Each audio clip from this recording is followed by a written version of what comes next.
નમસ્કાર, આપ જોઈ રહ્યા છો સમાચાર સુપરફાસ્ટ. આપની સાથે હું છું ખ્યાતિ. મહત્વપૂર્ણ સમાચારોથી પહેલા શરૂઆત. એએમસી બહાર પાડશે 200 કરોડના બોન્ડ. પ્રથમવાર બોન્ડની બોલાશે ઓનલાઈન બોલી. એએમસીને બે સંસ્થાઓએ AA+ રેટિંગ આપ્યું છે. એએમસીને વ્યાજમાં 25% ફાયદો પણ થઈ શકે છે. કેન્દ્ર સરકાર એએમસીને 25 કરોડની સબસિડી આપશે. કેન્દ્ર સરકારની સબસિડીથી એએમસીને 50 કરોડનો ફાયદો થશે.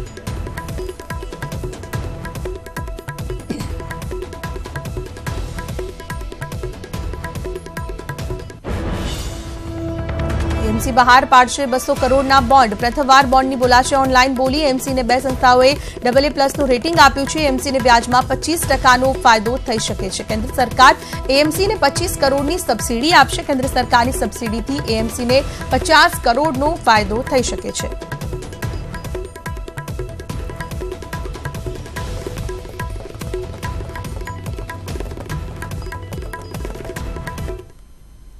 અને હવે નજર કરીએ તમામ સમાચારો પર સંક્ષિપ્ત. અલ્પેશ ઠાકોર દિલ્હીથી અમદાવાદ પરત ફર્યા. અલ્પેશે કોંગ્રેસ હાઈકમાન્ડ રાહુલ ગાંધી સાથે રાજકીય ચર્ચા સાથે અંગત ચર્ચા કરી. અલ્પેશે જણાવ્યું કે મારી ઘણી બધી વાતથી રાહુલજી સહમત થયા છે અને મને મોટી જવાબદારી આપવાની વાત કરી.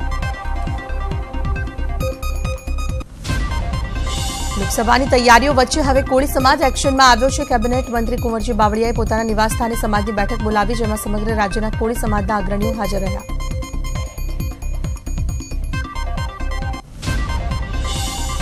લોકસભાની તૈયારીઓ અને સરકારમાં કોળી સમાજની ભૂમિકા મુદ્દે આ બેઠકમાં ચર્ચા થઈ હોવાની શક્યતા છે. જોકે બેઠક બાદ મીડિયા સાથેની વાતચીતમાં બાવળિયાએ આ બેઠકને માત્ર શુભેચ્છા મુલાકાત ગણાવી.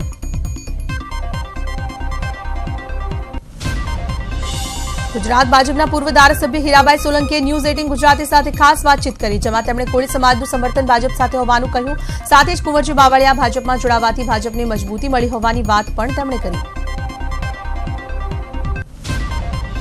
ભાજપના પૂર્વ ધારાસભ્ય હીરાભાઈ સોલંકીએ એ વાત પણ સ્પષ્ટ કરી છે કે કુંવરજીના આવવાથી તેમના પદ અને માન સન્માનમાં જરા પણ ઘટાડો નથી થયો. લોકો માત્ર અફવાઓ ફેલાવી રહ્યા છે. તો 2019માં ભાજપ 26માંથી 26 સીટો લાવે તેવો આશાવાદ વ્યક્ત કર્યો.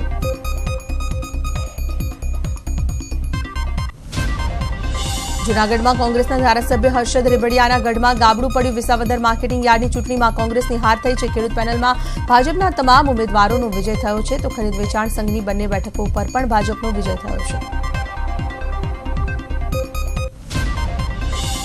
અમરેલીમાં વિપક્ષના નેતા પરેશ દાનાણીને કોર્ટમાંથી નિર્દોષ છુટકારો થયો છે. 2012ની ચૂંટણીમાં ટી-શર્ટ કપડા વિતરણ કરવા નોંધાઈ હતી ફરિયાદ. અમરેલી મામલતદારે આચારસંહિતા ભંગની ફરિયાદ નોંધાઈ હતી. જિલ્લા અદાલતે પરેશ દાનાણીને નિર્દોષ જાહેર કર્યા છે.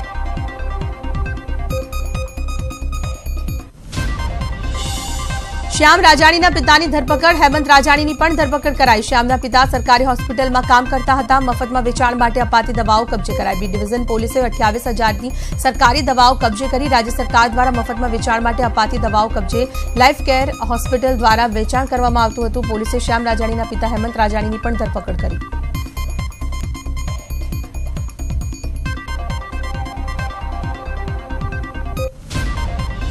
મહુવા અલ્ટ્રાટેક માઇનિંગ સામે આંદોલન ચલાવી રહેલા કોળી સમાજના 92 લોકોની ધરપકડ બાદ 36 મહિલાઓને જેલમાંથી મુક્તિ આપવામાં આવી, જ્યારે 56 પુરુષોને છોડવા માટે સમાજના આગેવાનોએ પ્રયાસ હાથ ધર્યા છે. જેલમાંથી મુક્તિ મેળવનાર 36 મહિલાઓમાં એક એ મહિલા પણ છે જેનો પુત્ર અપંગ છે અને આ મહિલાને જેલમાં ગયા બાદ તેમના પુત્રની કાળજી આસપાસના લોકો રાખી રહ્યા છે. મિશન લોકસભા અંતર્ગત દિલ્હીના રામલીલા મેદાનમાં આજથી ભાજપના 2 દિવસીય રાષ્ટ્રીય અધિવેશનનો પ્રારંભ થશે. અધિવેશનમાં પીએમ મોદી અને ભાજપ અધ્યક્ષ અમિત શાહ પણ હાજરી આપશે. ગુજરાતના મુખ્યમંત્રી વિજય રૂપાણી સહિત 600 જેટલા આગેવાનો અને કાર્યકર્તાઓ આ અધિવેશનમાં હાજર રહેશે. તમામ રાજ્યોમાંથી ભાજપના પદાધિકારીઓ અને હોદ્દેદારો ભાગ લેશે. તો કાર્યકર્તાઓને ભાજપ વિજયનો ગુરુ મંત્ર આપશે. આ અધિવેશનમાં 10,000થી વધુ કાર્યકર્તાઓ હાજર રહે તેવો દાવો કરવામાં આવ્યો છે. રામલીલા મેદાનમાં કામચલાઉ વડાપ્રધાન કાર્યાલય ઉભું કરાયું, જ્યાંથી વડાપ્રધાન મોદી 2 દિવસ કામગીરી સંભાળશે. તો અમિત શાહ માટે પણ કામચલાઉ પક્ષ કાર્યાલય ઉભું કરવામાં આવ્યું છે. અરવલ્લી જિલ્લાના બાયડ કેન્દ્ર પર ખેડૂતોની લાંબી લાઈનો જોવા મળી. ટેકાના ભાવે થતી મગફળીની ખરીદી ગતિ ખૂબ જ ધીમી ચાલતી હોવાથી ખેડૂતોને મુશ્કેલી પડી રહી છે.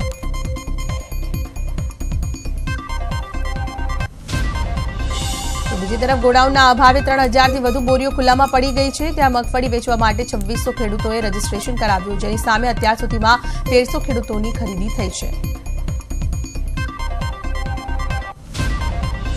છેલ્લા 2 મહિનાથી મગફળીની ખરીદી મંથર ગતિએ ચાલી રહી છે, જેના પગલે ખેડૂતોને 2 દિવસ મગફળી વેચવા માટે રાહ જોવી પડે છે।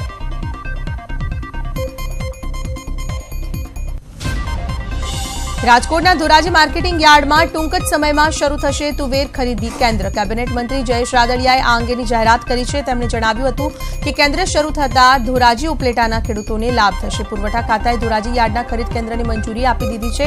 તુવેર ખરીદી માટે ઓનલાઈન પ્રક્રિયા શરૂ થઈ ગઈ છે। ફી રેગ્યુલેટરી કમિટીની રચના થવા છતાં મોટાભાગની શાળામાં ફીમાં ઘટાડો થયો નથી, જેથી એસસી, એસટી અને ઓબીસી એકતા મંચે 10 દિવસમાં ડીઓ અને પછી વિધાનસભામાં તાળાબંધી કરવાની ચીમકી આપી છે। એસસી, એસટી અને ઓબીસી એકતા મંચે આક્ષેપ કર્યો છે કે ફી ઘટાડાની જાહેરાત માત્ર કાગળ પર રહી ગઈ છે।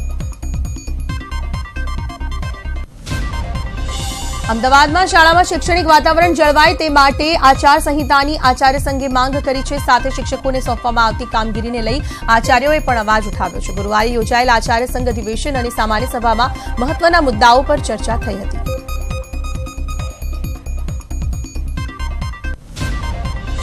અરવલ્લી જિલ્લાના બાયડ તાલુકામાં 1997 થી ફરજ બજાવતા શિક્ષકોએ પોતાની પડતર માંગણીઓને લઈને વિરોધ દર્શાવ્યો હતો। શિક્ષકોએ પોતાની માંગણીઓને પતંગ ઉપર લખી સૂત્રોચ્ચાર કરી મામલતદારને આવેદનપત્ર આપ્યું। સુરતમાં વીર નર્મદ યુનિવર્સિટીમાં વિદ્યાર્થીઓ હોબાળો મચાવ્યો। 16 જેટલા અપક્ષ ઉમેદવારોના ફોર્મ રદ કરતા હોબાળો થયો। વિદ્યાર્થીઓ વીસીની ચેમ્બરનો ઘેરાવ કર્યો હતો। આવતીકાલે વિદ્યાર્થી પરિષદની ચૂંટણી યોજાવાની છે, ત્યારે ચૂંટણીના એક દિવસ પહેલા ફોર્મ રદ કરતા હોબાળો થયો હતો।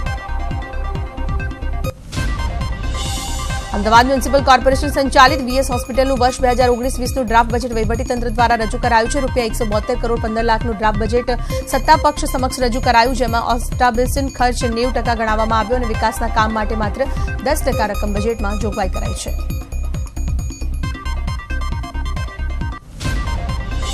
વીએસ હોસ્પિટલની મળેલી બોર્ડ બેઠકમાં વ્યવસ્થાપક મંડળના ટ્રસ્ટીઓ વિરુદ્ધ વચ્ચે બાયકોટ કર્યો હતો। ટ્રસ્ટી નિશિત શાહ આરોપ લગાવી રહ્યા છે કે 1200 પથારીની હોસ્પિટલના ખર્ચ માટે માત્ર 17 કરોડની જોગવાઈ માત્ર મજાક સમાન છે। નવી હોસ્પિટલ બને તેનો ટ્રસ્ટીઓ ક્યારેય વિરોધ કર્યો નથી, પરંતુ હયાત જે હોસ્પિટલ છે તેમાં કોઈ ફેરફાર ન કરવા અમારી માંગ છે। અમદાવાદ શહેર કોંગ્રેસ દ્વારા અનોખો વિરોધ કરવામાં આવ્યો। વીએસ હોસ્પિટલ બચાવો અભિયાન અંતર્ગત કોંગ્રેસે વિરોધ નોંધાવ્યો। ટાઉન હોલ બહાર કવળી સમાજ કાળી પટ્ટી ધારણ કરીને મૌન સેવ્યું હતું। કોંગ્રેસના ધારાસભ્ય ગ્યાસુદ્દીન શેખ, શૈલેષ પરમાર, વિપક્ષ નેતા દિનેશ શર્મા સહિત કોંગ્રેસના કાર્યકર્તાઓ મોટી સંખ્યામાં હાજર રહ્યા હતા। અમદાવાદ સિવિલ હોસ્પિટલમાં કેન્સર વિભાગની મહિલા કર્મીઓ પગારના પડતર પ્રશ્નોને લઈને હડતાલ પર ઉતરી છે।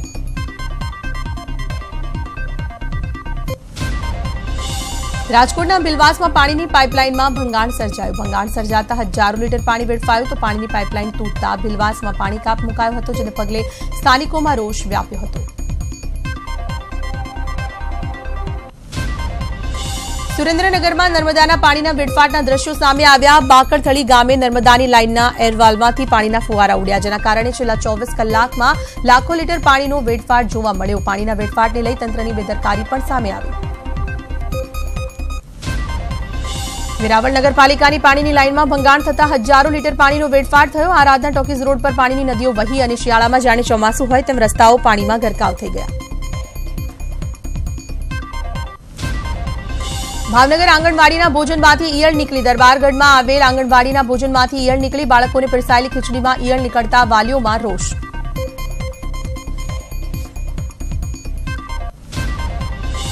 છોટાઉદેપુરના નસવાડીના પોથલીપુરા ગામના બાળકો જીવના જોખમે ભણતર મેળવવા શાળાએ પહોંચવું પડે છે। ગ્રામજનોએ તંત્રને અનેકવાર પુલ બનાવવાની રજૂઆત કરી, છતાં પણ ભૂલકાઓની એવીની એવી જ સ્થિતિ છે, જેને લઈને લોકોમાં રોષ જોવા મળી રહ્યો છે। વડોદરાના પાદરાના પૂર્વ તાલુકા પંચાયત પ્રમુખની પોલીસે ધરપકડ કરી છે। પોલીસની કામગીરીમાં અડચણ ઉભી કરવાના આરોપસર પોલીસે પૂર્વ તાલુકા પંચાયત પ્રમુખ ગિરિવતસિંહ રાજ સહિત 4 લોકોની ધરપકડ કરી છે।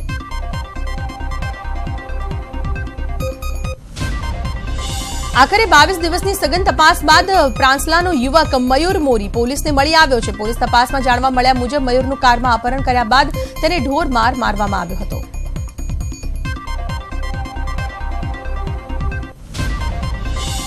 પોલીસના હાથ લાગેલા મયુરે પોલીસ સમક્ષ કેટલાક ખુલાસાઓ કર્યા છે કે ડોક્ટર શ્યામ રાજાણી ગર્ભ પરીક્ષણ કરાવતો હતો અને તેનો પુરાવો પોતાની પાસે હતો તેમ તેણે જણાવ્યું. પોલીસે મયુરને મોબાઈલ દ્વારા ટ્રેક કર્યો ત્યારે એ કચ્છમાં હતો. અમે તેને હ્યુમન ઇન્ટેલિજન્સના આધારે કચ્છમાંથી શોધી કાઢ્યો.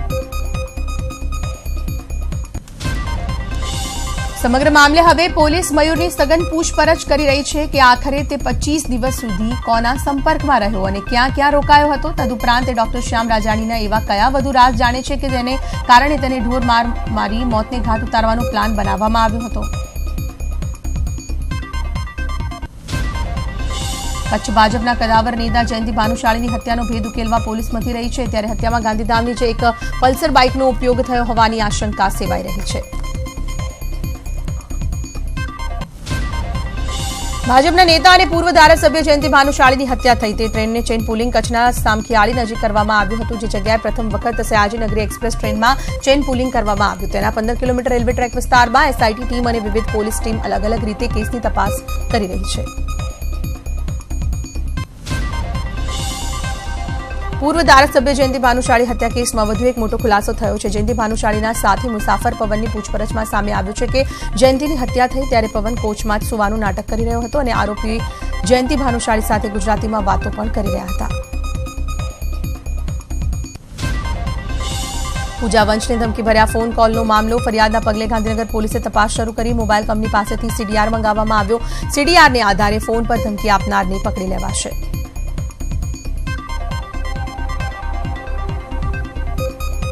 વલસાડ જિલ્લાના પારડી હાઈવે પરથી ઝિમ્બાબ્વેનું એક યુવક યુવતી વિદેશ દારૂના જથ્થા સાથે મળી આવ્યા. કારમાં દારૂ સાથે ઝડપાયેલા યુવક યુવતીઓએ પારોલ કોલેજના વિદ્યાર્થી હોવાના પુરાવા બતાવતા પોલીસે વધુ તપાસ હાથ ધરી હતી. પોલીસે પૂછપરછ કરતા કારમાંથી અંદાજે 88,000ની વિદેશી દારૂની 146 બોટલો મળી આવી હતી. યુવક યુવતી દારૂનો જથ્થો દમણથી લઈને આવ્યા હોવાનું તપાસમાં ખુલ્યું હતું. બંને પાસે વડોદરાની પારોલ કોલેજના આઈ કાર્ડ અને પુસ્તકો પણ મળી આવ્યા હતા. બંને પિતરાઈ ભાઈ બહેન હોવાનું પોલીસે જણાવ્યું હતું. વડોદરાના કરજણના ચોંદારા ગામની સીમમાંથી પોલીસે વિદેશી દારૂનો જથ્થો ઝડપી પાડ્યો. આ જથ્થો તાલુકા યુવા ભાજપા ઉપપ્રમુખના કુવા પરથી ઝડપી પાડ્યો. પોલીસે સ્થળ પરથી 7 લાખથી વધુની 147 વિદેશી દારૂની પેટીઓ જપ્ત કરી છે. ભાવનગરમાં સિહોરના ખાખરિયા રોડ પર હનુમાનજી મંદિરમાં ચોરી થઈ. હનુમાનજી મંદિરમાં દાનપેટીની લાઈવ ચોરી સીસીટીવીમાં કેદ થઈ. 2 શખ્સો દ્વારા દાનપેટી ઉઠાવી 15,000 રોકડની ચોરી કરવામાં આવી. અગાઉ પણ 6 માસ પહેલા ચોરી થઈ હતી. સુરતમાં એસટીએમ માર્કેટમાં રોજ 15થી વધુ બાઇક પંચર પડતા હોવાની અજીબોગરીબ ઘટના સામે આવી છે. જેને લઈને એસટીએમ માર્કેટના સીસીટીવી ચેક કરવામાં આવ્યા હતા. જેમાં એક યુવક બાઇકને પંચર કરતો કેદ થયો છે.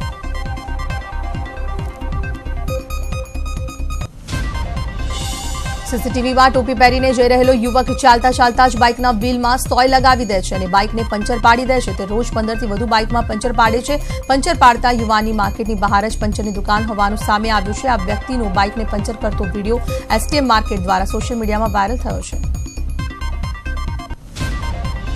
બનાસકાંઠાના દિયોદરમાં ધોળા દિવસે 2 અજાણ્યા શખ્સોએ લૂંટ ચલાવી. રામેશ્વર વેપાર કેન્દ્રના વેપારી પાસેથી અંદાજે 10 લાખથી વધુની રકમ લૂંટી લૂંટારો ફરાર થઈ ગયા છે.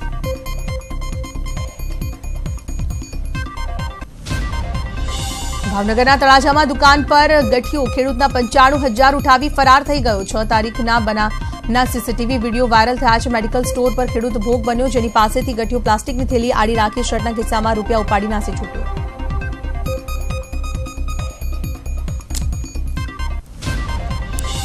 જામનગર શહેરમાં દિન પ્રતિદિન રખડતા ઢોરોનો આતંક વધી રહ્યો છે. રખડતા ઢોર શહેરીજનોના બાઇક, કાર વગેરેને નુકસાન પહોંચાડે છે. તો અનેક લોકોના ઘાયલ થયાના પણ અનેક કિસ્સા બન્યા છે. છતાં મહાનગરપાલિકા નિષ્ક્રિય બની જાણે કોઈના મોતનો તમાશો જોવા રહ્યું હોય તેવું લાગી રહ્યું છે. ભરૂચના અંકલેશ્વરમાં મંગલમ રેસીડેન્સીના પાર્કિંગમાં આગ લાગી. પાર્કિંગમાં લાગેલા આગમાં 6 મોટરસાયકલ બળીને ખાખ થઈ ગઈ. ફાયર બ્રિગેડે દોડી આવી આગ પર કાબુ મેળવ્યો. છેલ્લા 1 મહિનામાં મંગલમ રેસીડેન્સીમાં બીજી વાર આગની ઘટના બનતા પોલીસે ઘટના ટીખળ કે અકસ્માત અંગે તપાસ હાથ ધરી છે.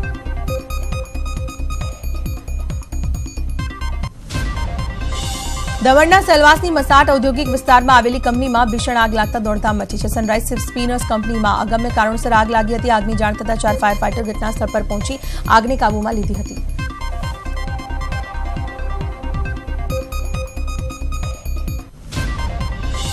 તાપીના સોનગઢમાં નેશનલ હાઈવે નંબર 53 પર ચાલક વગરની ટ્રકે બસ અને બાઇકને અડફેટે લીધા. અકસ્માતમાં 10 લોકો ઘાયલ થયા. ઇજાગ્રસ્તોને 108 મારફતે હોસ્પિટલ ખાતે ખસેડવામાં આવ્યા હતા.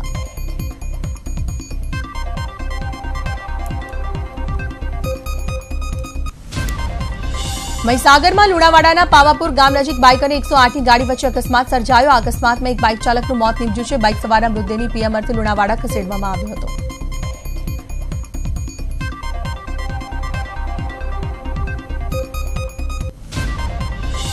આણંદમાં વિદ્યાનગર વડતાલ રોડ પર 11 કેવીનો કેબલ તૂટ્યો. જોડગામ પાસે 11 કેવીનો કેબલ તૂટતા રસ્તા પર ટ્રાફિક જામના દ્રશ્યો જોવા મળ્યા હતા. આ સમગ્ર ઘટનામાં 2 વ્યક્તિનો અદ્ભુત બચાવ થયો.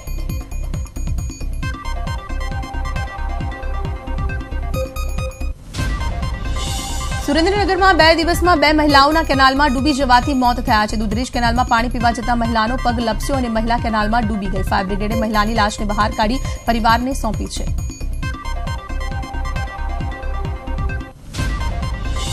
દાહોદમાં ચાલુ ટ્રેનમાંથી મહિલાનો પગ લપસ્યો. ચાલુ ટ્રેનમાં પ્લેટફોર્મ પરથી ઉતરવા જતા આ બનાવ બન્યો. સદનસીબે ત્યાં હાજર પોલીસ જવાન મહિલાનો હાથ પકડી લેતા જાનહાની ટળી. તમામ ઘટના સીસીટીવીમાં કેદ થઈ ગઈ છે.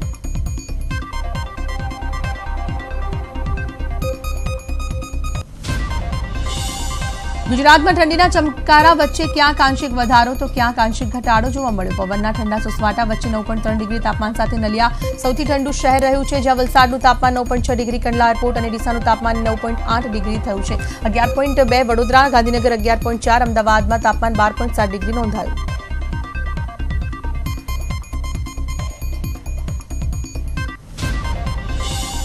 મધ્યપ્રદેશના રાજ્યપાલ આનંદીબહેન પટેલ ગુજરાતના મહેમાન બન્યા. અમદાવાદ સારવા ચમનપુરા વિસ્તારમાં આવેલ બાલ ભારતી શાળાના નવા નામકરણ કાર્યક્રમમાં આનંદીબહેન આવ્યા હતા.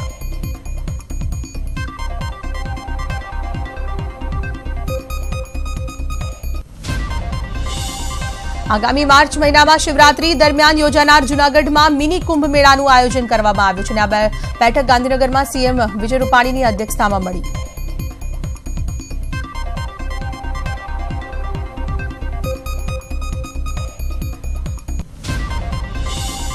મિની કુંભ તરીકે યોજાવાની કરાયેલી જાહેરાત અને ગિરનાર ડેવલપમેન્ટ ઓથોરિટીની રચના કરીને ગિરનાર ક્ષેત્રની સર્વાંગી વિકાસ માટે કરાયેલી જાહેરાતને લઈને ઉચ્ચસ્તરીય બેઠક મળી હતી, જેમાં મુખ્યમંત્રી વિજય રૂપાણી સહિત ઉચ્ચ અધિકારીઓ અને સંતો તથા અગ્રણીઓ પણ ઉપસ્થિત રહ્યા હતા.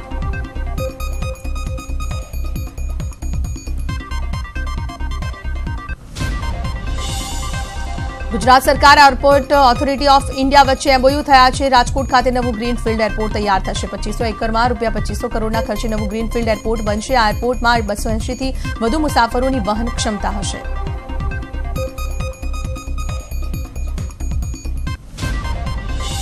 અમરેલીમાં 11થી વધુ સિંહોનું એક ટોળું જોવા મળ્યું. ગીરના સિંહો રસ્તા પર ધસી આવતા સામે આવતા વાહનો પર થંભી ગયા. 11થી વધુ ડાલમથ્થાઓ રોડ પર આવી ચડતા અતિ દુર્લભ મનાતા દ્રશ્યો જોવા મળ્યા હતા.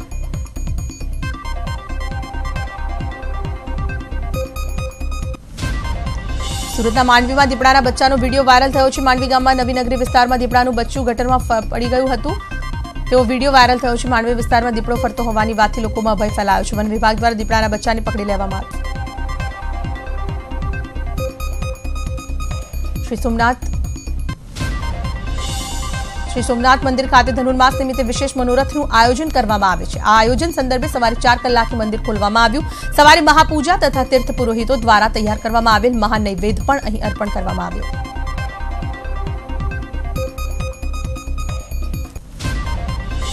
પતંગ રસિકો માટે સારા સમાચાર. ઉત્તરાયણના દિવસે પવનની ગતિ સામાન્ય રહેશે. હવામાન વિભાગે આગાહી કરી છે કે 20 થી 25 કિલોમીટરની ઝડપે પવન ફૂંકાશે.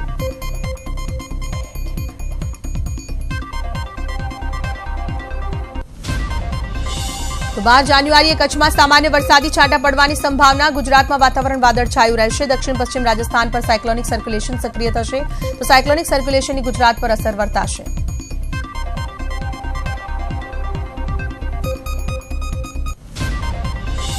ઉત્તરાયણની ગણતરીના દિવસો બાકી છે, ત્યારે પતંગ રસિકોએ ઉત્તરાયણને લઈને તૈયારીઓ શરૂ કરી દીધી છે. તો બીજી તરફ લોકોની ઉત્તરાયણ સુરક્ષિત અને સલામતીથી ઉજવાય તે માટે 108 ઇમરજન્સી સેવા દ્વારા એક્શન પ્લાન તૈયાર કરાયો છે.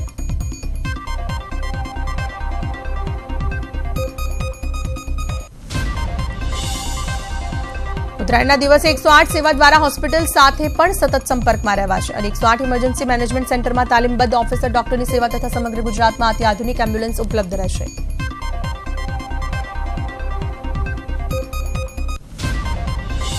વડોદરાના જાણીતા કમાટીબાગ પ્રાણી સંગ્રહાલયમાં બેબી હિપ્પોનું આગમન થયું છે. ચુન્નુ અને ડિમ્પી નામની હિપ્પોપોટેમસ જોડીના બ્રીડિંગથી બેબી હિપ્પોનો જન્મ થયો છે. માદા હિપ્પોએ તંદુરસ્ત બેબી હિપ્પોને જન્મ આપતા પ્રાણી સંગ્રહાલયમાં કર્મચારીઓમાં ખુશી જોવા મળી છે.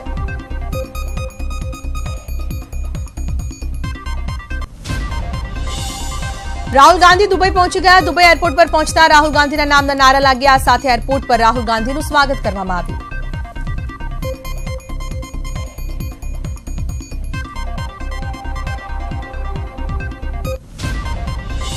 સીબીઆઈ નિર્દેશક આલોક વર્માના ભવિષ્યનો નિર્ણય કરવા માટે પ્રધાનમંત્રી નરેન્દ્ર મોદીની અધ્યક્ષતાવાળી સિલેક્શન કમિટીની બેઠક મળી હતી, જેમાં સીબીઆઈ ચીફ આલોક વર્માને પદ પરથી હટાવવાનો નિર્ણય કરવામાં આવ્યો.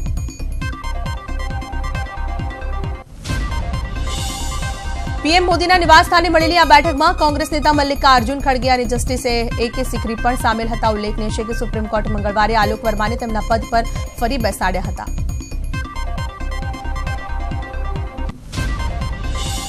પીએમ મોદીની અધ્યક્ષતામાં મળેલી સિલેક્શન કમિટીની બેઠકમાં વિપક્ષ નેતા મલ્લિકાર્જુન ખડગે પીએમ મોદી અને જસ્ટિસ સિકરીના નિર્ણય પર અસંમતિ દર્શાવી હતી. આલોક વર્માને પદ પરથી હટાવવાનો નિર્ણય 2-1 થી લેવામાં આવ્યો. પીએમ મોદી અને જસ્ટિસ એ.કે. સિકરીએ વર્માને હટાવવાનું સમર્થન કરતા તેમના નિર્ણય પર મહોર લગાવવામાં આવી હતી.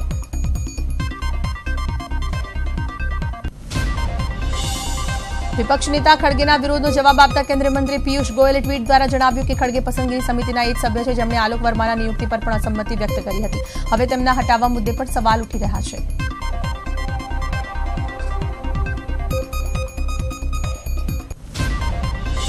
આલોકનાથ સામે યૌન શોષણના આરોપ મામલે કોર્ટે કહ્યું કે આરોપ પાછળ એક તરફી પ્રેમ પણ જવાબદાર હોઈ શકે છે. મહત્વનું છે કે આલોકનાથ સામે વિનીતા નંદાએ યૌન શોષણનો આરોપ લગાવ્યો હતો.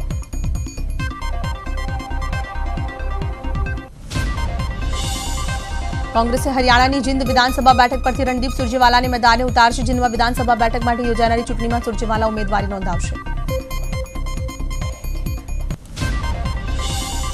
રાજસ્થાનની અશોક ગેહલોત સરકારે ખેડૂતોને વધુ એક રાહત આપી છે. ગેહલોતે 5 વર્ષ સુધી વીજળીના ભાવ ન વધારવા જાહેરાત કરી છે.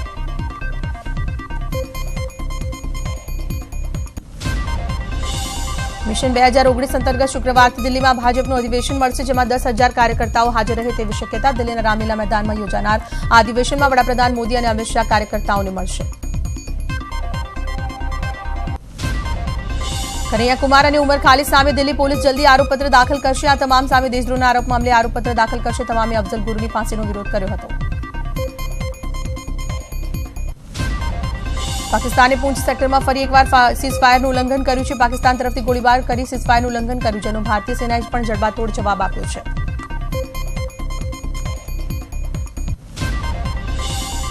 ઠંડા પવનોને કારણે લઘુત્તમ તાપમાન 8 ડિગ્રી સેલ્સિયસની નીચે સપાટીએ રહેતા દિલ્હીવાસીઓ ગાત્રો થીજાવતી ઠંડીના કારણો સામનો કરવો પડી રહ્યો છે.